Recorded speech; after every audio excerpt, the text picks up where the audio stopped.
Hi, I'm John, and today we have some models from InterMountain, or home shops, depending how you look at it, to look at. So let's head over to the workbench.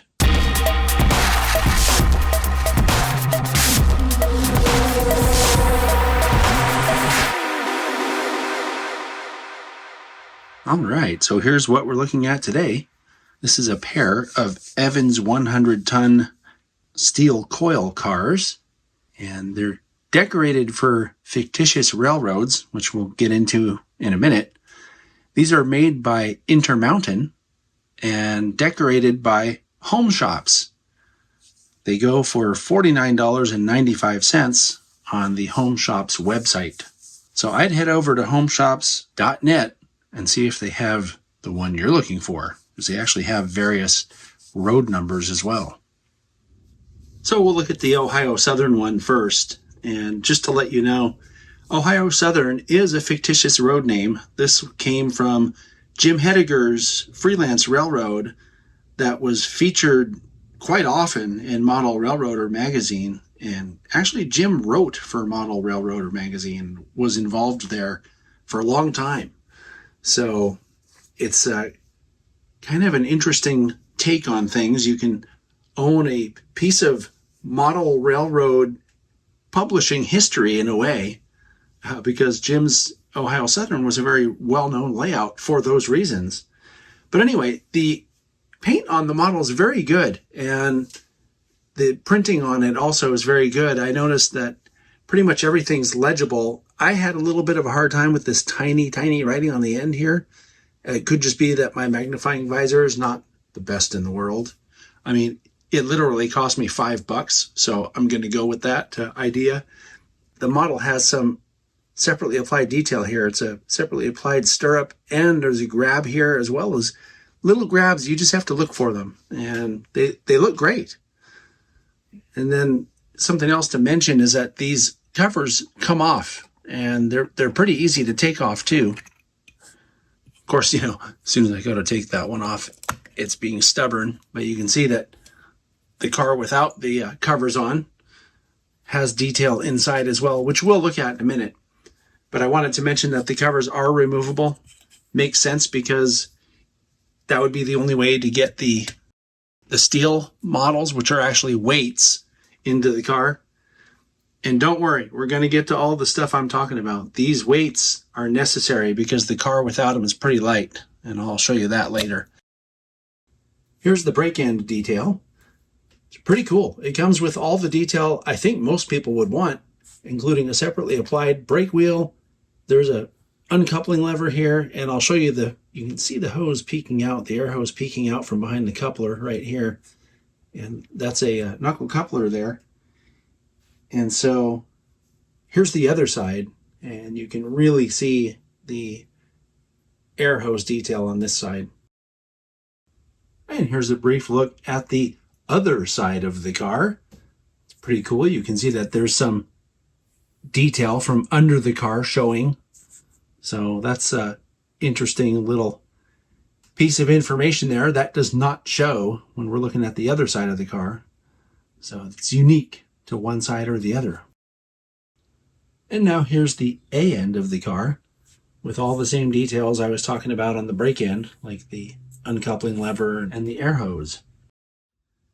Here's a look at the top of the car with the covers installed. And here it is with the covers off. And I did want to show you this because there's a lot of, basically rivet, and I don't know if these are boards or what, but you can see there's a lot of detail in the well itself. I'm going to call that a well. I don't know if that's technically what you call these things, but this is a very detailed model with or without the covers on it. And as you can see, there is a lot of very impressive separately applied brake detail on the bottom of this car. Also, from this angle, you can tell that these are what looks to be blackened metal wheels. And of course, a model of this quality is also going to have body-mounted knuckle couplers on it. Really good. And again, this is the detail I was talking about from this side of the car. You can see it has the reservoir, and I think this is a triple valve over here, but that's not visible from this side of the car. So it's really cool. Well, don't look now, but I just played the old switcheroo trick on you once again. And now we're looking at the V&O model. And I'll talk a little bit more about what the V&O was when we get to it. But once again, you can see this model, just like the yellow one, has all that same separately applied brake detail, blackened wheels, body mount couplers, etc. Very nicely detailed model. And there are no surprises in the empty well of the car. It has the same kind of deck and rivet detail that the other yellow one had. And here it is with the covers installed. So just like with the Ohio Southern car, we're going to go around the Virginian and Ohio as well.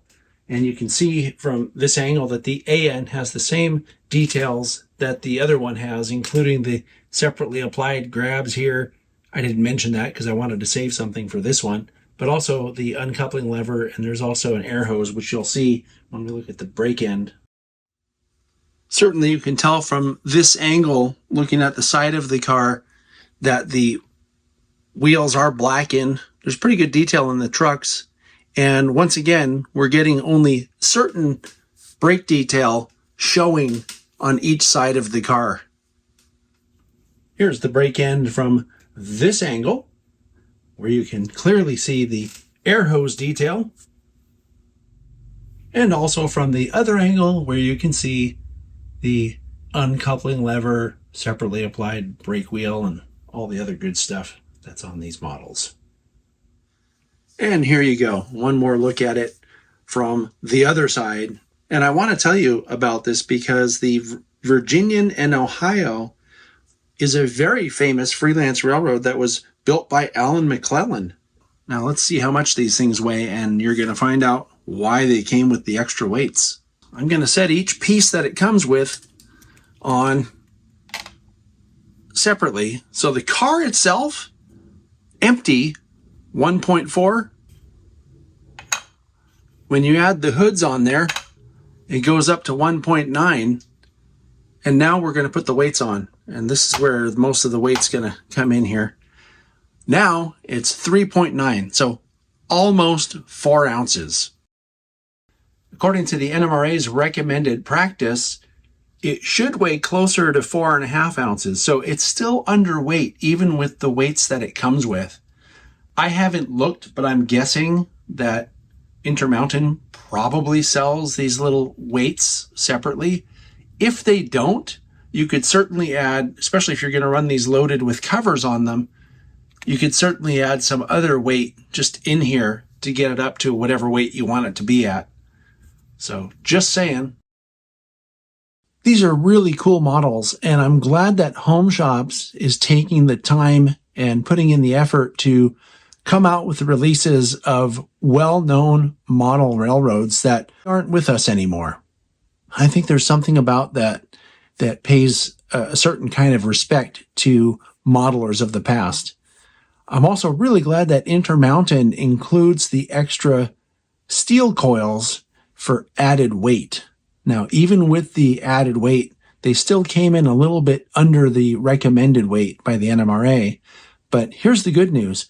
If you run a string of these cars light with no weight in them, or you could even have the covers off, as long as you're running all the same, it'll track just fine. And it's easy enough to add weight if you want to make them heavier, just by adding some nuts or bolts or something and then putting the covers back on. So great job, Home Shops, and thanks so much for sort of preserving the history of model railroading with these special releases. I'll see you next time.